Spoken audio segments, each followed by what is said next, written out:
So one episode ends. I don't see the little green dot here. I'm just going to take a chance here that we're recording. Welcome back again, friends, to another episode of Tactical Enlightenment. Our YouTube channel is dedicated to all things Bannerlord related. Welcome back again to another episode of our epic Vlandian campaign.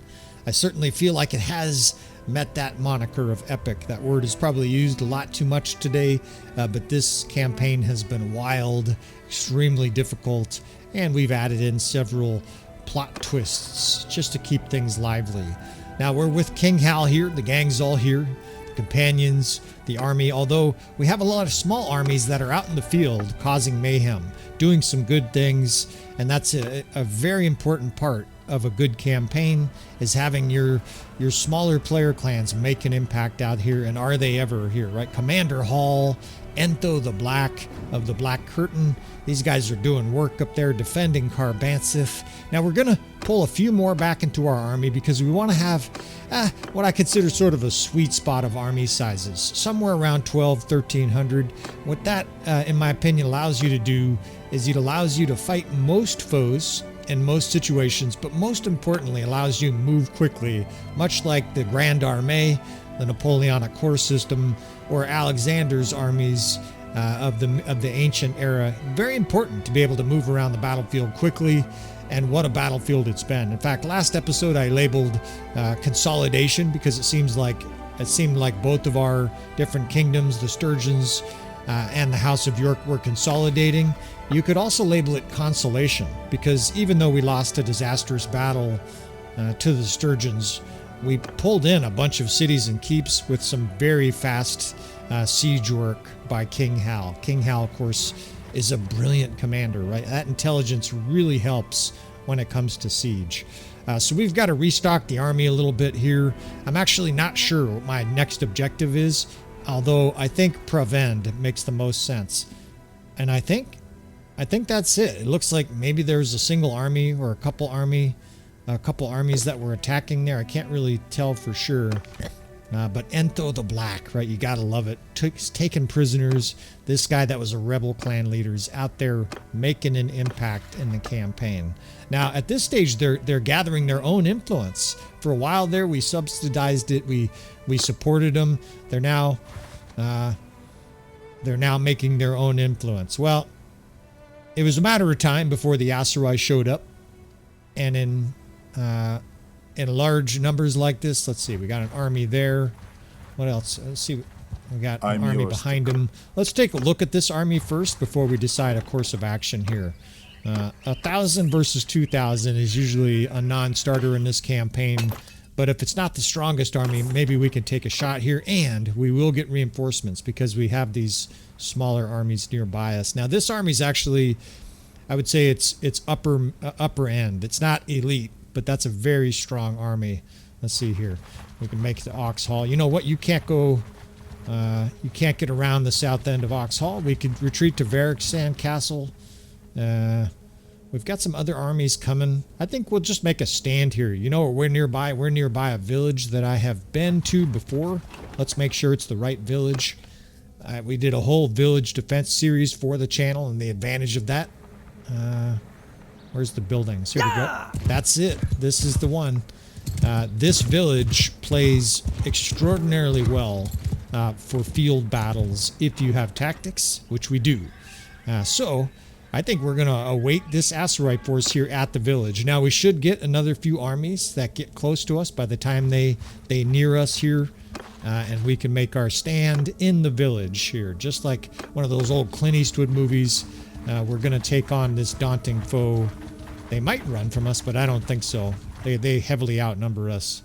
I don't know if Isegund is going to join or not. The distance, again, to the reinforcement system is a little bit... I think your luck had... Yeah, they're happy to engage. Is a little bit further than what you can see in broad daylight with good scouting. In other words, it's maybe half a day's travel. Armies will join battles with the reinforcement system. So Isegund's probably right on the margin of joining. Now, against the Asura, I've been doing this whole campaign now. We're switching to decrease taken ranged attack damage. Because they have so many different weapons that fly through the air here, we want to have some protection for King Hal and his division from projectiles. And this is indeed the battlefield. There's a glorious sunset here, and it's a tactician's wet dream. I will try to keep this episode from getting too sloppy, but I am very aroused. So this water here represents, you know, a nice little bottleneck. I don't think they can go very deep in the water. We can actually fall back. There are villages here with fences and sort of ditches that we can protect archers with, and of course we can use these houses to funnel the enemy. I think this is just going to present a tactical orgasm here. We'll try not to make a mess in this episode, but this is a beautiful battlefield to not just win. We're going to smash this Aserai force. I'm saying it right now. We're prognosticating. I usually don't do that for you fellas. But King Hal here is developing a pretty savage army. We now have some skirmishers. We have Consguards. We have sharpshooters. We even have some Fiend Champs and not very many, but we have some wildlings and other nasty Battanian units. That side is slow to develop, of course, because we just started to acquire some Battanian possessions. But with all of those forces, with this landscape, let's do some diabolical shit here, right? You guys are here for tactical enlightenment. I could try my Swedish Irish accent or some other way to entertain you fellas, but I'm going to stick to my forte here, which is battlefield command and tactics. Of course, it's going to be a gigantic, beautiful battle as well, and we will do the best we can to make this interesting. Let's see, 2nd, 7th, and 8th. I think we'll have a big cavalry press and slam in onto the enemy's right. Back here, what I'm basically planning on doing is using my archers to pelt the enemy through the water here at the beginning. We're going to pound them at range. I'll bring my cavalry up to meet their cavalry and then pull our archers back into the maw of our awaiting skirmishers and savage infantry. Then we could start to flank the enemy with those different forces. If we can get their infantry especially to chase our archers, sort of bait them, right? We'll wave the proverbial stripper panties in front of them. If we can get them into this water, either one of these bays, they're going to really regret pursuing our troops. Now they have a lot of cavalry. It's going to be very messy early on here, but we have quite a few cavalry, right? Our 2nd, 8th, and 7th division, I would say we have about 200 cavalry of our own. Use these the high ground there. And now we just got to see what the enemy does, right? It's going to be really interesting to see how they approach. They'll probably come some in the water and some around here. They're bringing up archers first, which is, I did not expect that. That's really odd. In fact, they're kind of skirmishing back and forth sort of delicately. They all ran from King Hal. That was really interesting. And look at this noble just standing here. What are you, the scout? Scout that, lady. Have one right in the teeth. Headshot. Beautiful. You don't kill nobles with all these mods very readily, but she took one right between the eyes. Just going to need some dental work after that blow. King Hal is not a great javelin thrower, but you throw a javelin from a moving horse and it still does major damage. Of course, you get hit in the head with it, and it does even more damage. Now, they are bringing a lot of cavalry in here, and I was aware of that, right? We're going to lose some archers in this fray here. They're bait, right? Anytime you have some bait, the mouse is going to nibble on your cheese a little bit here. But those archers are working. They're going to be shooting.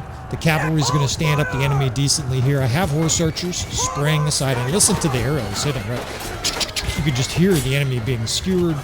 We've got to sort of be mindful of all these javelins here. This is the most dangerous part for the Vanguard Ferris. So let's bring all of our cavalry in here. In fact, I just took a serious blow for almost half my health. Motherfuckers. Let's bring all of our cavalry in here and just create a huge traffic jam. Then we can charge with our archers and hopefully at least disable this cavalry, if not destroy it. And try to move these archers kind of slowly back. And you can see our waiting infantry there. It's a trap, right? It's a trap. We're going to do some savage things if we can lure the enemy in here. These fucking Vanguard Ferris.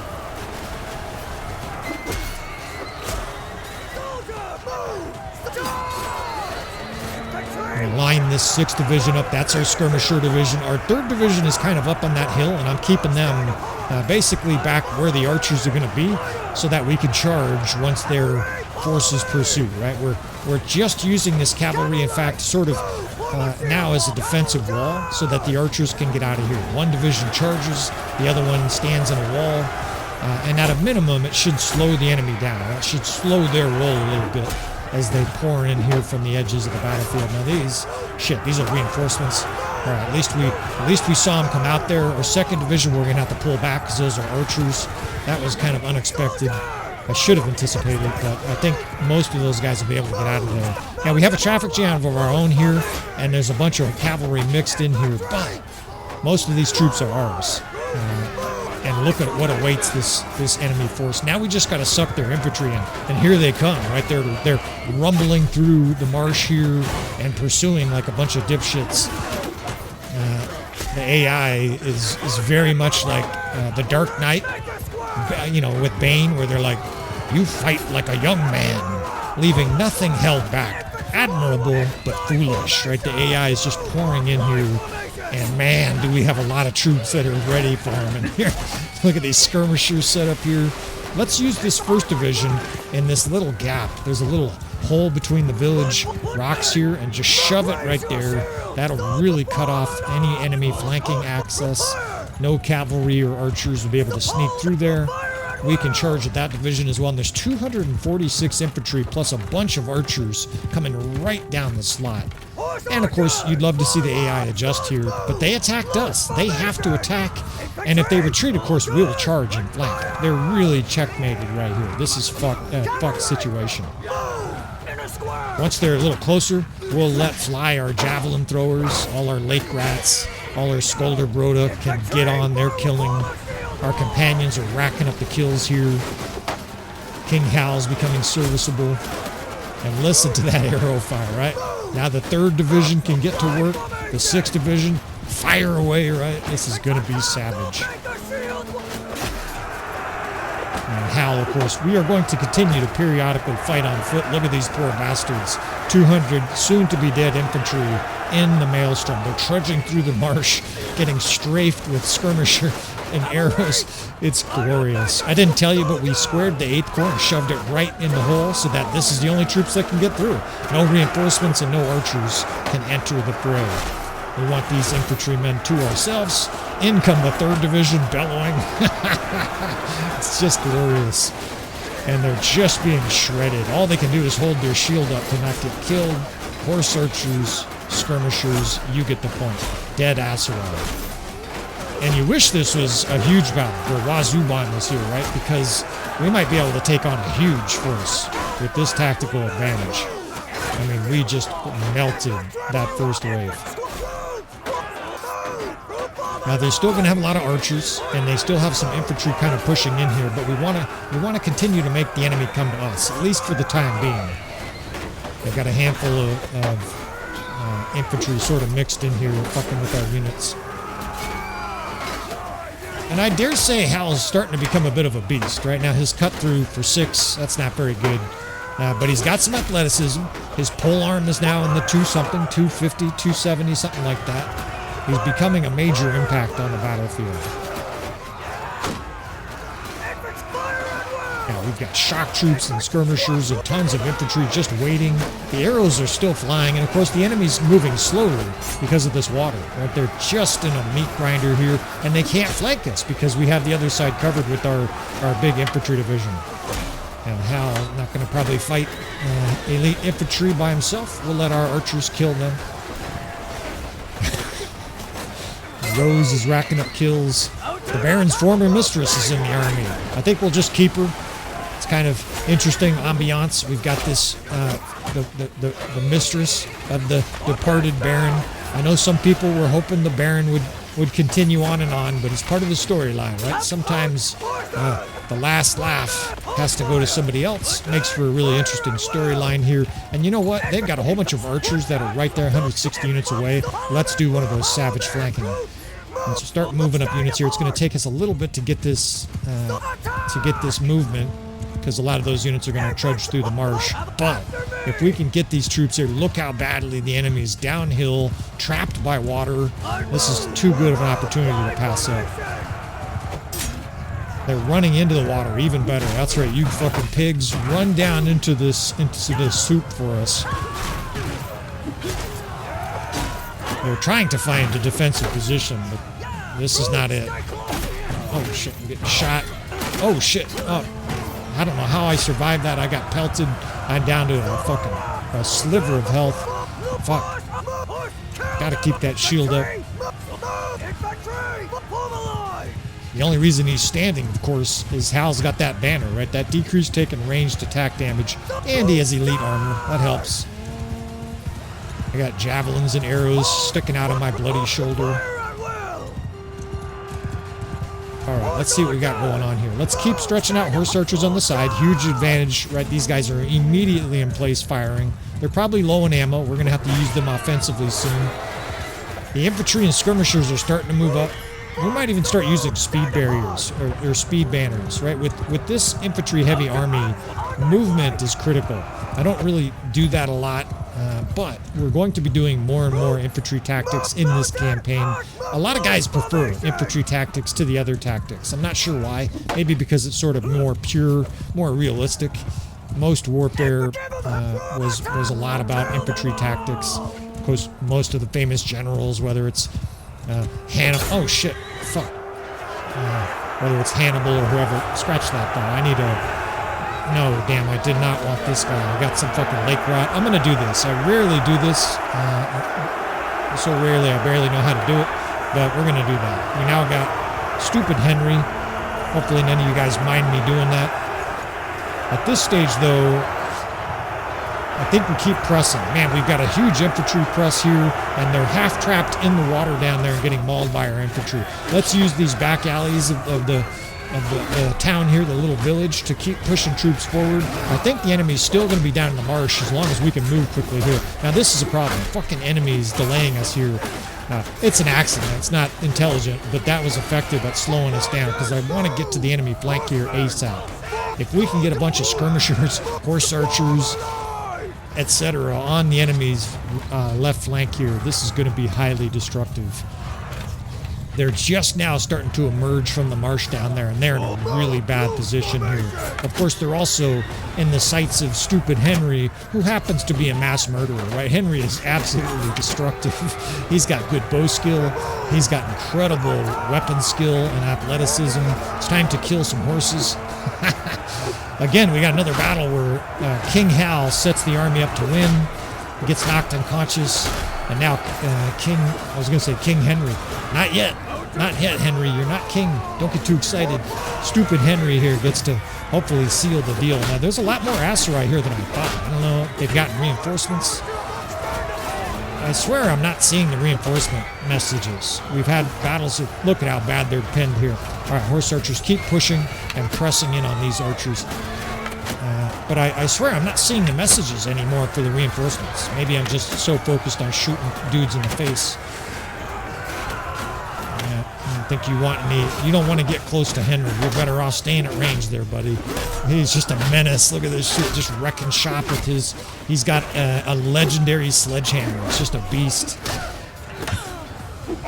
I mean, we just have them on the run. The enemy's basically being blown off the field. Now, incredibly, it's still almost all tier 5. So we got our work still cut out for us. They've got cavalry reinforcements coming in, but look at this fucking pinch we have. They're trying to regroup, and they're getting strafed with horse archers, shot and chased by infantry, and the slaughter is on here. And these are weak cavalry, right? This is like their 2nd or 3rd division of cavalry coming at our elite troops still. Coming at stupid Henry here. Good luck. Oh, fuck. The guy squawked like a chicken. Get him, boys. Oh, shit. These are all their troops? Damn, they have a lot of troops here. All right, let's get these horse archers and archers moved up on the enemy left flank here. Let's split this infantry division. That way we can close in with the 6th, cut off all retreat. You don't want any of these troops getting away because, of course, they may run to safety. Get these horse archers to cut them off. They fucking look like they're routing off the battlefield. I think they are. They're just running as fast as they can, and the Aserai forces here sprint off the field of battle. Probably because stupid Henry is here, right? Just annihilating everything in sight. We're killing our own troops there. Hey, I didn't say he was smart, right? Stupid Henry is all about friendly fire. And that's what I call victory right there. Almost a 5-to-1 kill ratio against elite troops. King Hal, stupid Henry and company, not a steamroller you want to get in the way of. But of course the village was key. The landscape here, the tactics you can perform in some villages is insane. I've had 10-to-1 kill ratios in battles like this, so we can get better. And of course we're still leveling. I see highborn youth. We still have some low-level units in our army that are getting stronger, and woe be the units that get in our way. In the next 45 minutes, hour of gameplay here. I've been playing steady for quite a while, a little marathon, and I've mentioned it before as I try to scroll through the units there in case you guys are following along there, George. When I start playing for, a good period, the first thing that happens is I lose my voice. Excuse me. The second thing that happens is, my brain and fingers and eyesight become connected to the mouse and keyboard, and it becomes really innate just running around the battlefield. You still get killed. I got mangled there with King Hal, but it sure feels different than when I first start playing. You just start to connect to your unit and the timing and the feel of the battlefield in a different way. And I am locked in, fellas. So let's rip some shit up here. Let's consolidate King Hal's burgeoning empire here. Nobody's escaping. Come with us, Judaira.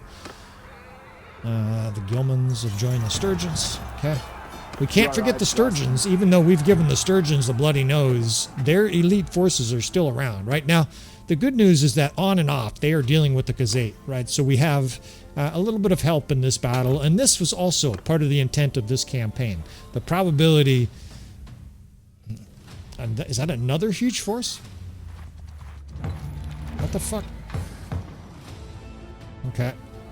Well, strap yourself in, right? You're watching an epic campaign. If you've never seen one of these, it's just army after army of 2,000 troops. Fortunately, we've got some help here. We've got an elite army. We've got a head of steam. And I wouldn't want to be this Aserai force, right? Getting in the way now. We don't even need to wait at the village. I'm just going to meet this force head on here. King Hal's feeling his oats. We almost have as many troops as them. The power bar is dead even. And Shema, shame on you for taking on King Hal here. You have no idea what you've gotten yourself into. Of course, we have to be wary of reinforcements, but I told you guys we've made some adjustments to the to the reinforcement system. I wish it wasn't this battlefield. This is probably the 8th battle of this campaign on this battlefield. But it is what it is. Can't back out of it now. But the reinforcement system, let me finish that point here while I move some captains around. George, I want to put you in the 6th. I'm trying to protect you a little bit more, buddy. We can't be losing our lead player clans. Right? I don't want to lose Joel Hall. I don't want to lose George the Bandit King. It still may happen, right? We're getting all kinds of carnage and death in these battles. But the reinforcement system now, we tinkered with it very early on in this campaign. Frankly, I had a woody for how much chaos it was creating, but it created too much chaos. Armies were joining from like 3 towns away in a battle that was totally unrealistic. You had villagers and caravans rolling in. It made for interesting battles, but this is a lot more realistic. Basically, armies that are close can and probably will join battles where they think they can win. And armies that are far away won't. Also, armies that are close, where they're looking at the battle like, we can't win that, they won't join. So there's a nice element of realism here with the reinforcement system for both our troops and the enemy. Anybody using the reinforcement system who wants the settings, I'll just say it here while we stretch out our lines. I'm using 5 for the timer. I keep adjusting it, and I found kind of a sweet spot, I think. 5 for the timer. We're using 60. No, I'm sorry, it's the other way around. 6 for the timer, 50 for the range, which is the midpoint. And then we're using 80 for the enemy, likelihood of them joining, and 60 for the allies. Basically, we're giving them an advantage. The enemy's more likely to join than us. You fuckers trying to hit me with javelins. Have one in the shoulder, you son of a bitches. We got that perk now, that Dex riders off their horses. I love that fucking javelin perk. Let's confront these horse archers here. We've got a 2nd and 3rd division. The enemy's coming in fast, and there's hardly any room on this battlefield, so this is actually going to be a lot messier than the last battle. They've got 3 cav wings. They've got 2 heavy cav wings, a jav wing, and a horse archer wing. Look at that archer division, though. There's got to be 30 Fiend champs in that division. We're starting to develop a juggernaut army here. Maybe it's not 30, 15, 20. Fucker, get out of here. Run-of-the-mill tactics here, frankly. Right? We're running our traditional 2nd and 3rd over here on the left. That's shield and shock. I like having that shock troop division behind cavalry. That way they have a little bit of protection. Of course, they tear apart horse archers, right? Just like King Hal here is an absolute horse archer murdering mofo with his glaive, his legendary glaive. I love that we still have that, right? Wyland's legendary glaive. Acquired that a long time ago, and his brother is putting it to good use. Now we're going to move up hard on this right flank because I want to collapse on this huge infantry vanguard. It is a huge vanguard too. God, this army seems bigger than the last one. Our archers are getting chewed up there too by horse archers. Oh shit, their archers ran up in a hurry here. All right, let's get cavalry on them quickly. 2nd, 8th, we can get horse archers behind them here. They've got a huge phalanx of archers, but I saw it quickly, right? So they're not going to have time to set up here. 7th division behind them. Let's steamroll here with the 8th, the 2nd. The 2nd should be coming over. Here they come. And their archers are fucking trapped. Their infantry is also in a bad spot. Basically, we've manipulated the enemy right to the center of the battlefield here. Our archers are spread all around it, shredding everything in sight. We've got a tough infantry division moving up. And the 2nd, 3rd, and 8th here can all collapse at the same time. Those are all our attacking divisions, 2 cav divisions, and their shock troops. The skirmishers are also here on one of the wings. We just have all of these weapons. As a tactician, I feel like I have 20 levers to pull. And we're feeling our oats here, right? I'm fucking feeling one with my mouse right now. We're just going to steamroll right through this and make it so they can't regroup. Now they're trying to set up archers here on the flank. Now you just bring cavalry right back in on their face, right? And King Hal is just butchering everything in sight. The shock troops just arrived. They have a ton of infantry there. It's going to be a bloody fucking assault.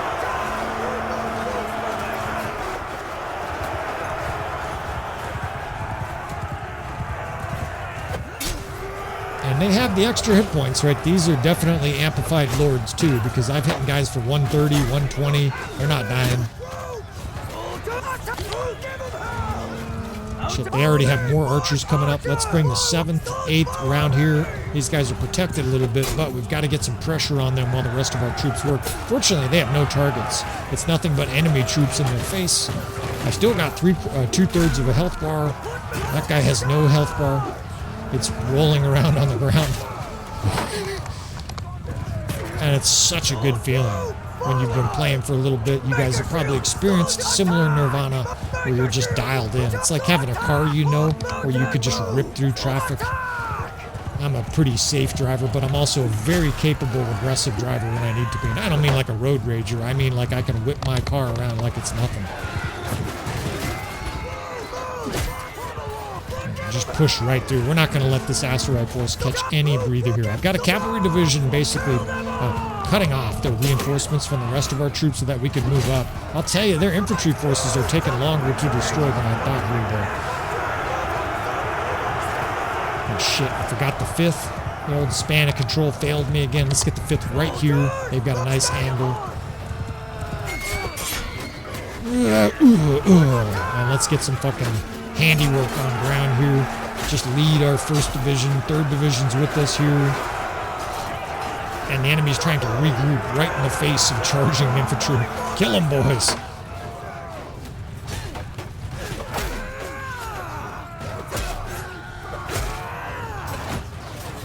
Now this ridge presents a problem, right? Because the enemy can set up on the other side of this ridge, and inadvertently, the AI never really does it intentionally, but they'll have a bit of a reverse slope decline defense. Still, the momentum we have here just dictates charging. Also for action's sake, right? This battle is lopsided. We're basically blowing the Asurai off the battlefield. They don't have Wazuban. They don't have Guza. But they don't have their top commanders here. Kick the enemy while they're down. They still have a lot of cavalry, and their archers are not routing. They are setting up a defensive line there. Let's start setting up our infantry lines here and archers on this ridge. They have a lot of troops still. But look at our infantry just boring in, and these guys are loving it, right? If these were real infantry, they would just love it, right? Just like the armies of Napoleon when they were ripping through everything, you know, they just loved fighting for the Emperor. Vive l'Empereur! Or whatever the fuck they said. My French is not great. En français, c'est vous préférez? We have rendezvous and some other shit. And I think they just routed. They did. All of a sudden they went crooked. They started running diagonally. That's always a good sign, right? Where the enemy just steamrolls off the field. It's weird. They're kind of consolidating forces there, but it doesn't really matter. Actually, what the fuck is going on? They're killing our troops here. Charge. These sons of bitches. Our troops are all, yeah. We get to kill more.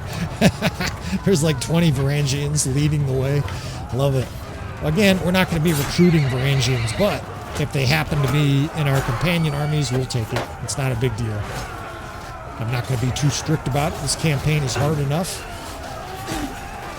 You know, there are times where it looks like we're just blowing everything out of it, and then, of course, we have a battle like the battle last episode, right? The Sturgeons basically, I don't want to say beat the shit out of us, but they definitely handed us our ass. And we lost, right? Apologies if that's a trailer. You're supposed to watch, or a spoiler. You're supposed to watch this shit chronologically. And it's weird. I think these are reinforcements. I can't tell. It seems like we're getting reinforcements. I can't tell if the enemy is. But it doesn't matter, right? All it's serving to is just to annihilate all their forces as the screen flushes beautiful green here. And the golden shields of the Asurai go flying through the air as the carcasses of their horses mount up on the battlefield. Beautiful. And another unbelievably destructive battle. That's in the open field. And we just completely pulverized this Asurai force. It's almost like we've changed the difficulty settings. I promise you fellas, we haven't done a thing. One of the things that's happening is our companions are getting stronger. King Hal is above 275 medicine skill. I talked about it at length in the Asurai campaign. That gives you an advantage, right? That gives your troops more hit points. That is part of the reason we have given our enemies many warlords that have 275 plus medicine skill. That way their troops have more than the normal hit points. You'll sometimes see King Hal or somebody else do 200 hit points or 190 or something. Oh. I don't know what you're chilling here for, but come with us. Shame on you.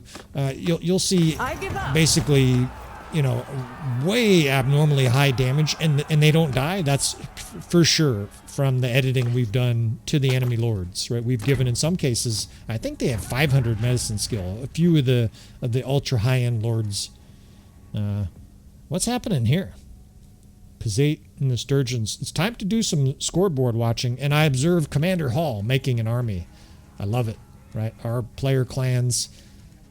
Go kick some ass there, Commander Hall. Just like you kick ass on the Discord. You say ignorant, racist, stupid, hostile shit in the Discord, and Joel Hall will take care of business, right? But he'll also direct you to the latest mods. He's always helpful. I see him making all kinds of comments. Basically, he was saying the same thing that I would say to people when they have a question about the channel. Anything from tactics to mods. Joel Hall, man, I appreciate you. That is why you're one of the lieutenants of this campaign. Now, I don't like your location. Of course, this isn't, Joel has nothing to do with that, but he's literally, I mean, look how audacious that is. The motherfucker's making his army on the footsteps to the Sturgeon Keep there, where we suffered a huge defeat. So I guess Joel Hall's got a little, Commander Hall's got a little, he's got a little bit of hubris, a little bit of chutzpah. Now this gal, we took her prisoner. This is the wife of Wazuban. I don't think that's a good thing. What I mean by that is Wazuban, you know, on a role-playing level, is probably the most dangerous foe in this campaign. He's still out there, and he's been largely undefeated in combat. Like, there hasn't really been a notable battle that I can remember where Wazuban lost. Maybe there's been many, many battles in this campaign, but he's a terror. And I don't know if you want to go capturing his wife, right? I'm reminded of the scenes in Kingdom of Heaven where they kill Saladin's sister or something like that. Very bad things happen afterwards. Now, how beautiful is this, right? King Hal racks up the perks, 10 vigor, now level 33. He's starting to become a well-rounded beast. Now, he still has a ways to go. His riding skill sucks. I've got to figure out where I want to use this point. Probably polearm, right? We're using our polearm a lot on horse. I know I haven't used the bow. There's a lot of guys out there that probably want me to use the bow. I just find it less effective. You know, you can shoot a bow and do okay, but when you're good with the glaive and you got a fast horse, it's unbelievably destructive. And early in a battle, I love to be able just to chuck some javelins in there, and then of course you guys see me start to focus on the other weapons in the arsenal, right? The shield, the sword, and the polearm. I find a bow is kind of obnoxious. And don't forget the weapon loadout. We would not be able to have the shield and sword if we had a bow. So that's why I continue to have javelins, sword, shield, and a polearm. If anybody's wondering weapon loadout wise.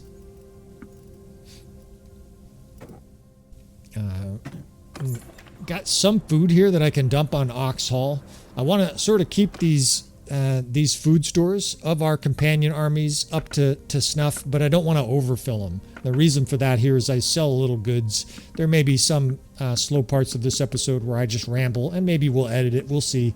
But when you have a city that has too much food, or lots and lots of food, of course the mechanics work. All of a sudden, people flock to the city, and from the game mechanics, that's in the form of prosperity. They should just call it like population / prosperity, because most people I think who game understand population better than prosperity. They're like, what the fuck is prosperity? Peace and prosperity, man. That's Star Trek or some shit. And I think Commander Hall can be left to deal with the Highland Arena here, and we'll take a chance here on Pravend. Of course, for Pravend, we're gonna load the dice, right? We're gonna bring some fucking reinforcements here. What we got here that we can add? One. Enthos. I don't want to add anybody who's far away in case they help Commander Hall, but all these armies are close, so we'll just bring those guys with us. Sometimes smaller armies will help a commander run down bigger or forces that he could attack. So that's, if you're wondering why I'm doing that. Now, I don't know why he doesn't have all his armies here. He should have. I thought it said he had 500 and something. It says 450. I'm not quite certain what's happening there. What was I talking about? I was talking about weapon loadout. Oh shit. Veron Castle and Epicrotia are besieged by the Khazate. So the Khazate are starting to become a factor in this campaign. Of course, you know, that's where King Hal came from, right? That was obviously the origin. That's sort of where he cut his teeth in the Khazate Empire. And if you notice, obviously, the Sturgeons and the Aserai have been up in our grill fighting us nonstop. Well, evidently, the Khazate are taking advantage of that and starting to suck up the other side of the map. It's going to be really interesting to see how they play into this campaign. I haven't decided yet, right, from a role-playing level, a story level, whether or not King Hal and the Khazate are going to get along well. Obviously, if you guys have seen all the cutscenes, you know that they don't particularly like each other. At the same time, I sort of reserve the right to have them be a neutral part of this. And I think that would be an interesting element from a strategy, tactics, and chaotic battlefield level. Right? I would love to have huge battles where it's the Khazate. The ultimate battle would be the Khazate, the Aserai, the House of York, and the Sturgeons in a huge 2x2 battle. That would be truly epic, although we'll see if the RNG nature of the game provides us anything like that. The settings, the diplomacy settings have to be just right. And of course, the armies have to, it's pretty unlikely something like that's going to happen. Although, the closer they get to us, Epicrotia and Veron Castle is actually quite close to some of the House of York territory. it's going to be interesting to see what happens with that. And hopefully that's one more element that keeps you guys interested in this campaign. I appreciate, again, all the supporters that are still with us. Now, I don't feel great about this. This is a little bit like sending your 6-year-old to first grade at a school you haven't been to and don't know much about.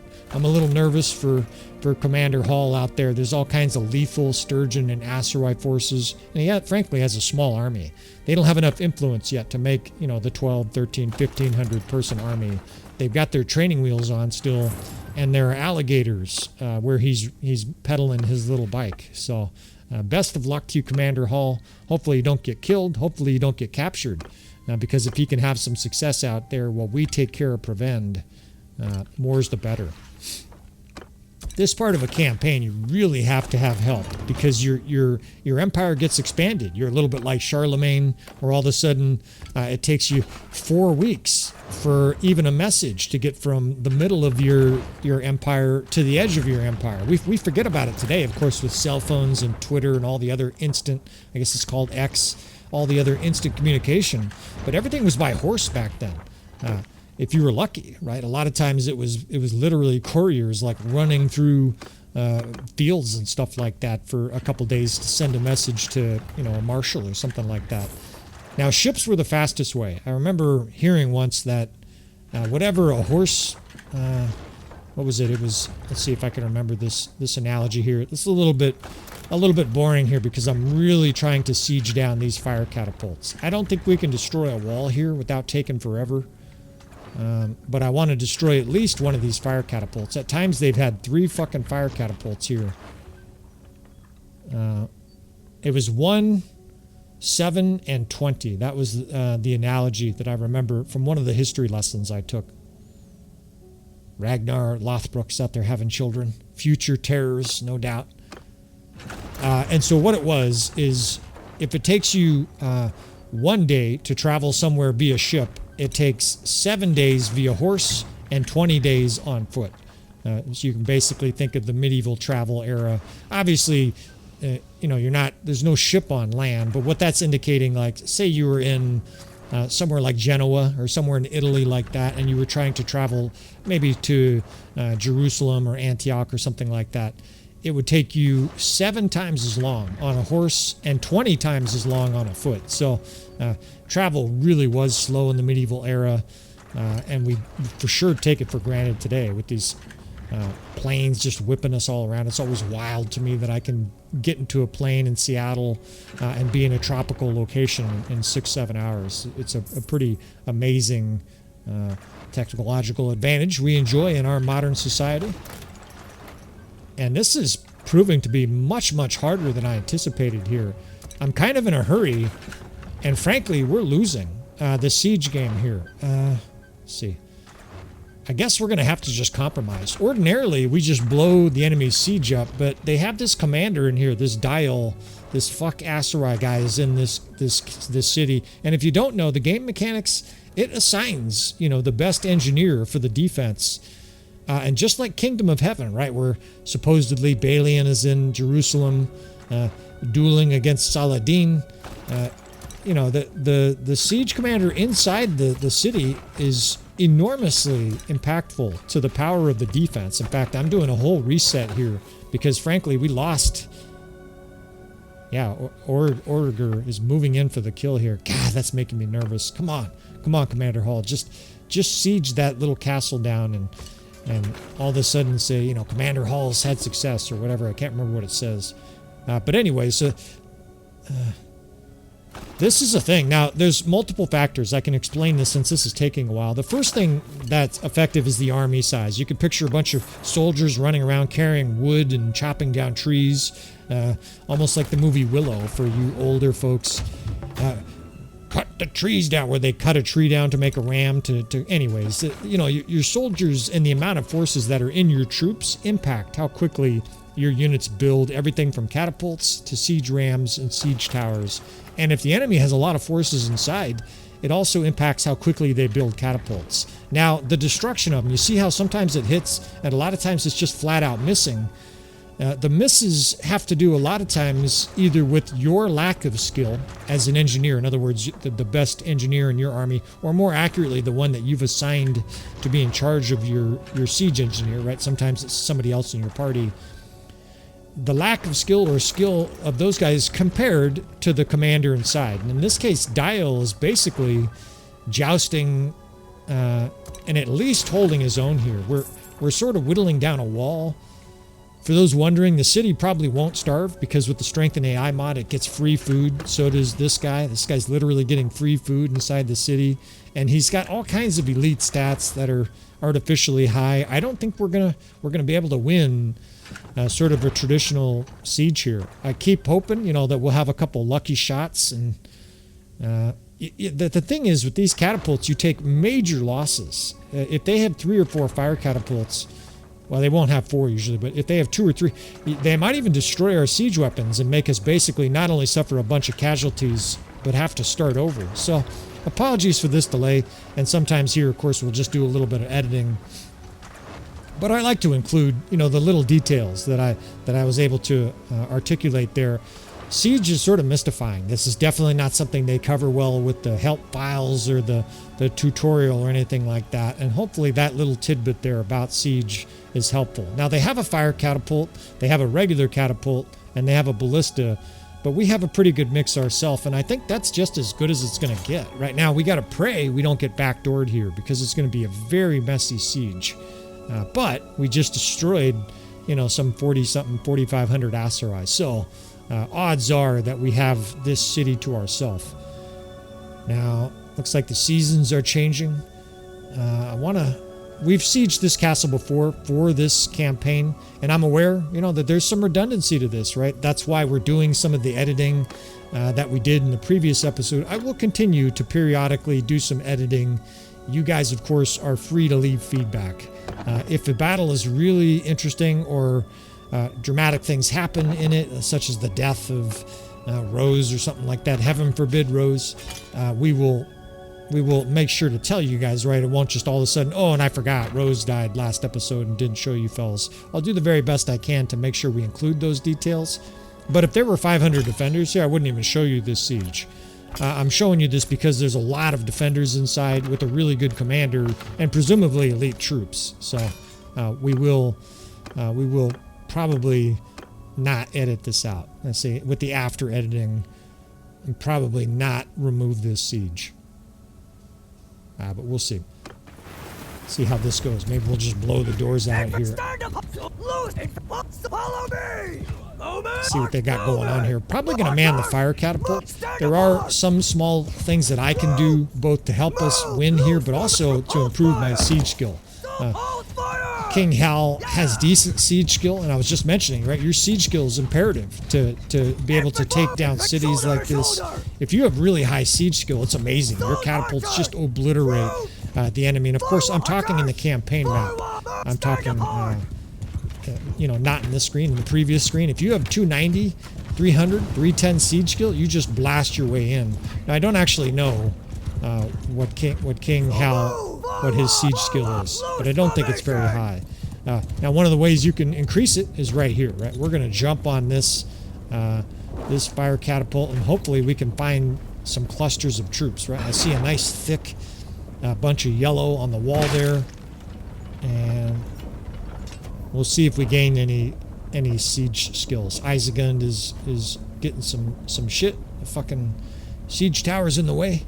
So we'll wait a second here. Now, strategically, we move the 2nd, 5th, 6th, and 8th Division all to this left side. We're going to overload this side here. And we gained some kind of point, but I didn't see it because I got shot. That's a good sign, right? I only killed like 1 or 2 guys there. They're bombarding somebody, but at least they're not bombarding us. And that's going to allow Hal just to sit here. And I guess we're not getting siege perks. Oh well. I thought this would be valuable for his siege skills. We're getting kills though, right? So from a battle perspective, motherfucker shot my horse. No, stay boy. That's definitely the worst sound for someone getting hit. I can't even make the sound. I mean, I would be very excited to attack somebody if, like, I punched them and they went, ah! I mean, either they're Jet Li and they're about to kill me, or they're an absolute weak bitch. I mean, there is some connection to the sound of your voice and your manlyhood, right?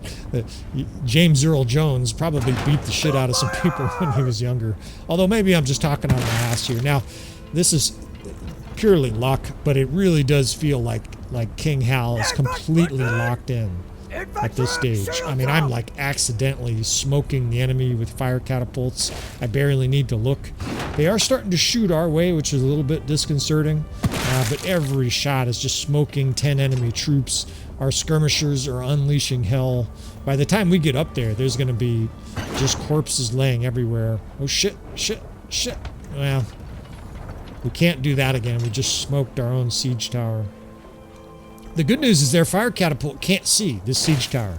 That's one of the advantages of taking odd angles to the castle. Part of its luck. I didn't realize, I didn't even notice where the fire catapult was. But we'll take advantage of that shit, right? We're gonna definitely be able to overload hard this right side here. Now, damn it. Hurry up, hurry up. Let's just get moving here. Yeah, I see you leave these dipshits to it and they miss. But you guys don't want to see me just sit on a fire catapult for 12 minutes. You already saw a 4-minute pre-siege menu. And I'm aware, you know, some guys probably, they grit their teeth a little bit when there are slow moments, but other guys are like, I want 3-hour episodes. And some guys are like, I sleep to, I love it when Baron York episodes come out, man, I sleep to it. And I'm like, I'm not sure that's a good thing. Like, for you and for me, I'm putting you to sleep. That's bad, right? These are supposed to be epic battles. I don't know how the fuck people sleep through it. But I'm a firefighter, and we got guys here that fucking literally drink coffee or have an energy drink, and then they go to sleep. So I don't really understand. The world's full of people I don't really understand. And no surprise. Now, they're already starting to rout here as our giant infantry division pushes our way in. I'm kind of surprised it took that long. We've got a very tough attacking force here. And we just took this right side here. We could start taking this courtyard here. And the shellacking is on here, right? Barring all of a sudden, Wazuban is an army has joined the battlefield. We got this city. And what a run, right? King Hal here is just dialed in. I can no-look fucking drill guys with javelins. It feels almost magical at this stage. King Hal definitely seems like the chosen one. Whatever he wants to do, he does in this campaign at this stage. And if you guys remember, it started early on, right? As soon as we got King Hal, all of a sudden he was winning battles that Ryland was not winning. Or at least it seemed like it. Ryland had plenty of success, but it just seems like King Hal has been the golden boy almost from the start. Even before he was a king. Throwing skill 130. Oh, you little fucker. Oh, fucking militia. 280 polo, right? He's becoming an offensive weapon now. And of course, you know, guys watching, how the hell? Well, partly it's the children, right? Your children of a campaign like this are going to be beasts. It's very difficult to get your main character in a normal campaign to 300 in a lot of stats, right? King Hal has multiple stats that he has 300, right? This is highly abnormal, but this whole campaign is abnormal. You guys obviously all recognize that by now. And we just flat out steamrolled the Asteroid out of this city. Someone kill this guy here. That guy like hurt me. He came running up a Volgier and just blasted him. Like, I swear that was 1 second after I said that. Someone kill this guy, and he came looming up behind me and just smashed the guy. It's fucking beautiful.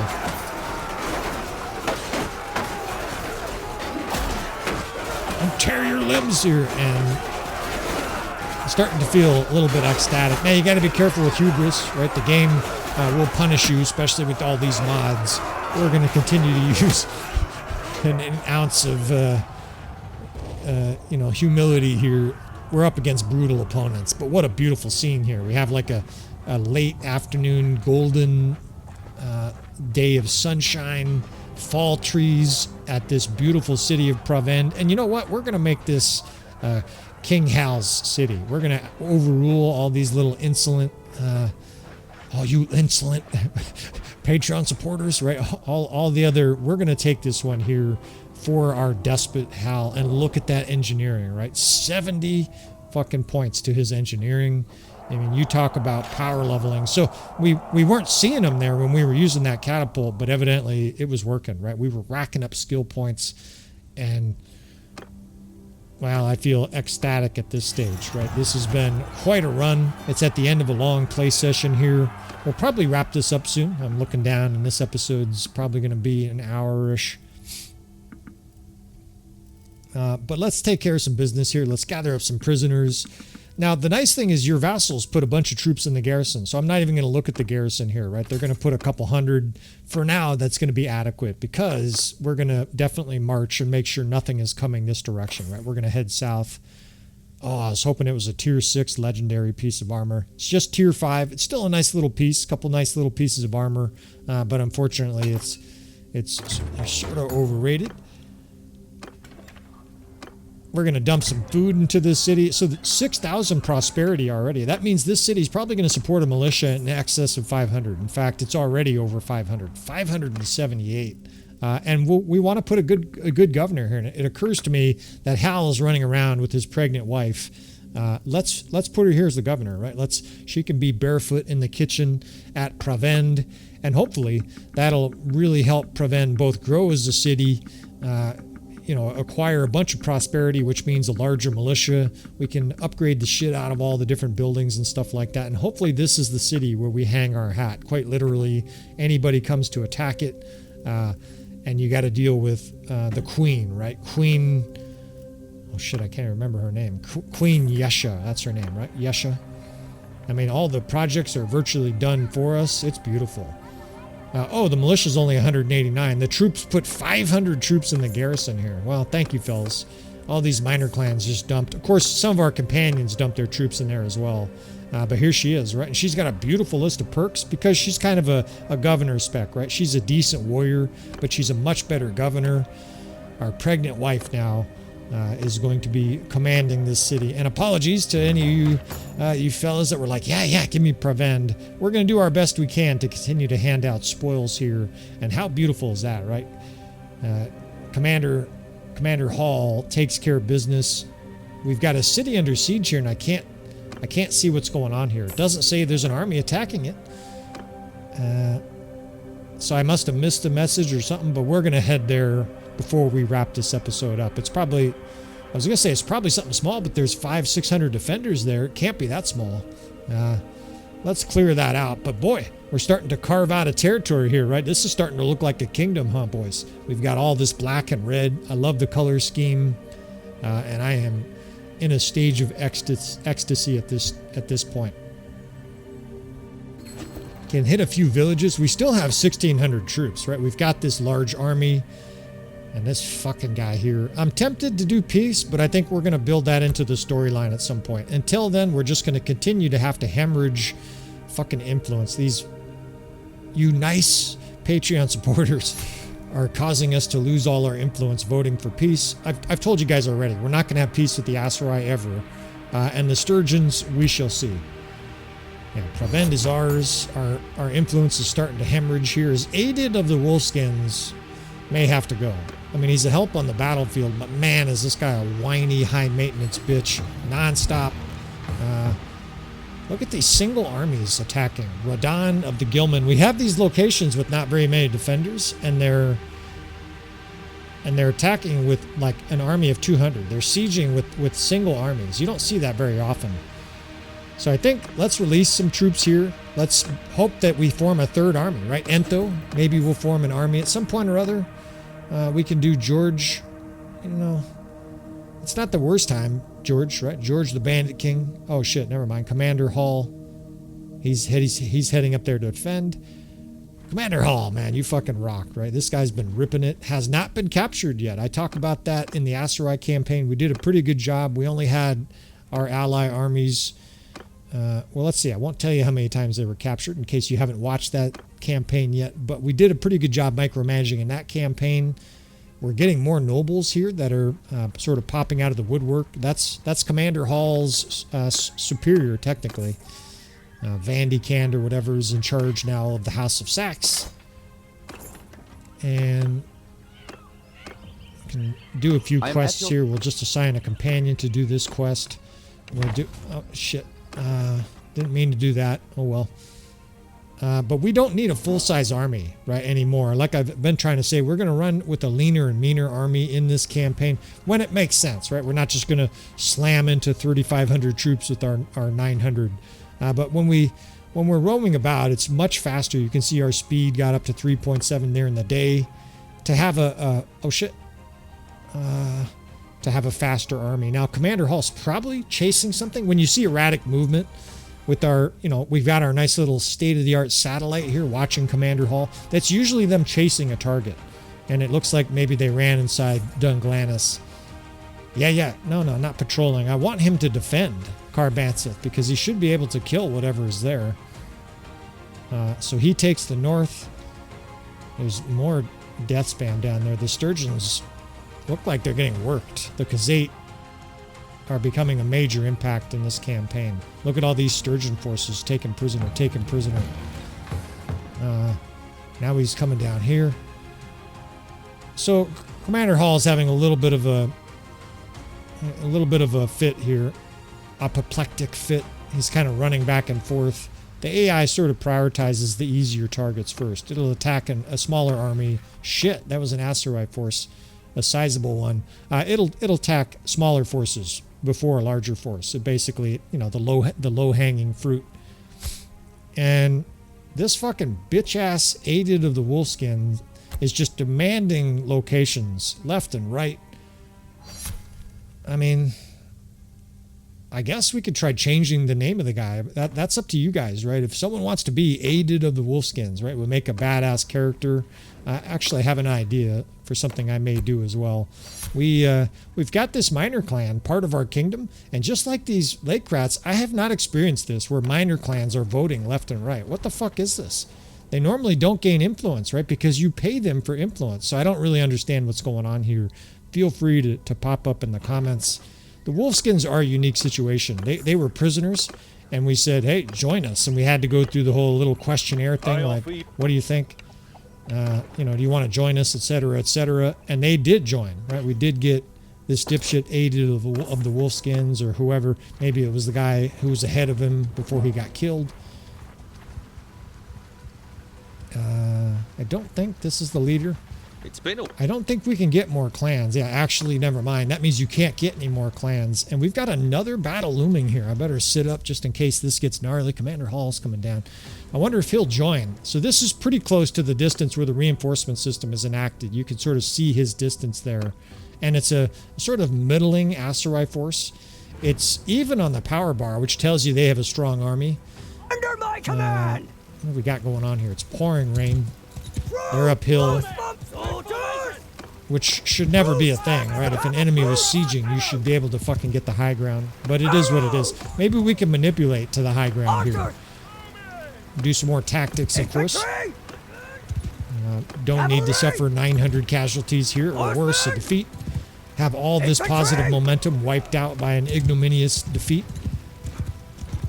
We will check our hubris here and see what the enemy is doing. All right, let's do a divided force here. Let's pull some of our troops back here and start to see what they do and assess for terrain, right? We've got bridges we can use here. There is a high ground to our right. They've got another dipshit lord coming up. You can have one right in the teeth, too. Yeah, lucky you had a shield there, buddy. This guy's coming right for me. We can have a duel. I got another javelin for your teeth, buddy. Oh, shit, he's got a fucking huge two-handed sword. And he did 16 damage. So, evidently he's not that skilled with his two-handed sword. Fucker, I'm getting pounded with arrows. And he's got a little bit of help here. He sounds like an idiot. Oh, cut them down. Let's fucking circle back. You fucking asshole. Yeah, have one right in the teeth. Headshot. His horse comes to a slumping carcass. We've got horse archers trying to flank us, but they're not really going to be able to threaten our shield walls. And I think what we'll try to do here is bait the enemy towards the center and use this high ground. If we can essentially get them to commit downhill and get archers, skirmishers, horse archers, and a cav division uphill of them, we can collapse on them that way, and we'll have all kinds of advantages, everything from the elevation to, of course, being able to crimp them against all these rocks, make sure they can't move very much. We've got some stunned-looking horse archers here. I'm not quite certain what they're doing. They're dying. That's what they're doing. They're just standing there. Well, if you guys are going to stand there, we'll cut your head off. 300 cavalry? Fuck. Infect, make a shield wall! Cavalry! Move! Forward! This buttressed kind of towards the center here. Now it's going to take some troop movement, and they're actually coming towards our right here, probably because we have so many troops on our right. If you want to pull off major flanking, you can't have 80% of your troops on the flank. The AI is not that stupid. It won't just charge a little tiny division in the center while all your troops circle it. And that's kind of what's happening here. You can sort of see they're angling up here into the trees. What I would suggest is have 40%, give or take, on a flank. That has a much better chance of actually getting the enemy to come towards your center. Now, they're kind of coming in between them. They're sort of coming at both of our forces, which is still going to work, with one exception. Our archers are trudging uphill, and we're getting javelins and throwing weapons chucked at us. So our troops got to move here. I do have the 8th Division here. We can just sort of put it in front of them and screen. The enemy's they're doing about the best thing they can do, which is attack before we're set up. Our archers are still moving, our skirmishers are moving, and they're coming in hard with cavalry chucking javelins. These guys are so nasty. And then they have a huge vanguard of elite troops. Oh shit, they have a lot of high-end archers here too. Alright, we've got to bring this 8th Corps in here in a hurry. Let's stretch the 8th and the 7th around behind the enemy here. We're going to cut off these archers' retreat. It's going to be bloody for a second because our archers are still setting up. They have a bunch of divisions that are set up pretty well here, and their Jav Cav is probably dumping javelins into our enemy, or into our troops.